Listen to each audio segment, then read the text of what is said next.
Magandang umaga, tanghali o gabi po. Here's proof is that there's nothing on here, nothing behind me, nothing up there. Wala. Empty. It's just a room by myself. Ako si John Randy R. Fernandez. Pinili ako ang tula ng Epic of Gilgamesh. Naging interesado ako sa mga pantasya na tula. Kaya nga pinili ako ang Epic of Gilgamesh. Tulad ito ng isang tao na pangalan ay Gilgamesh. Siya ay isang hari ng Uruk. Siya ay nagiging half god o half Diyos. Siya ay isang makapangyarihang tao. Pero may iba na mas mayroong maraming kapangyarihan kaysa sa kanya. Pero nandyan sa mundo, siya ay ang pinaka makapangyarihang tao. Kaya nga siya ang hari sa buong mundo. Masama siya din. Ang mga ginawa niya ay paglaban niya ang mga tao hanggang sa kamatayan at kinahasa niya ang mga babae na hindi pa naikasal.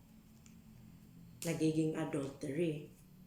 Pero nakikita ang ibang mas makapangyarihang Diyos sa iyang mga nagawa. Ngunit naparusahan siya at kinuha nila ang kanyang kapangyarihan. So, kaya nga, gusto siya na magiging immortal.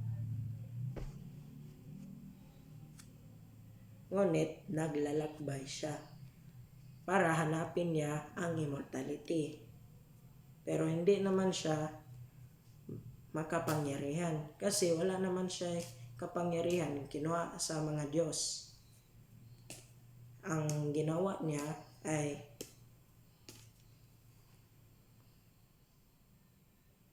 he used the people, ang mga tao, ang iyang ginamit para hanapin ang immortality.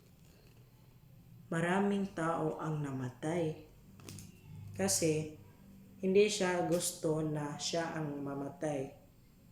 Gusto niya ng ibang tao ang maghahanap sa immortality para siya ang safe. Hindi alam ng mga tao na kinuha ang kanyang mga kapangyarihan. Kaya nga, they listen to him. Nakikinig sila sa kanya. At ginawa niya ang kanyang mga request. Namatay ang maraming tao. Pero kapag nakikita naman ang immortality sa malayong gubat, nagalit ang mga Diyos. Ang Diyos gusto nila na ipinatay si Gilgamesh. Pero si Gilgamesh ay may bagong puso. Nagbabago siya. At siya ay isang mabuting leader. Kapag malapit na siya sa kamatayan, nandyan na nagiging mabuting leader siya.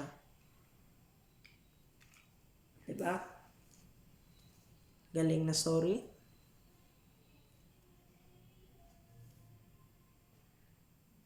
Tinuro ito sa atin nga kahit anong kapangyarihan ang mayroon tayo, kung kayo ay may maraming kayamanan o mayamang tao, hindi nyo ipanihirap ang pamumuhay ng ibang tao. Tao lamang tayo. Dapat ang ginawa nyo ay magtulong sa mga ibang tao na needy. Salamat po.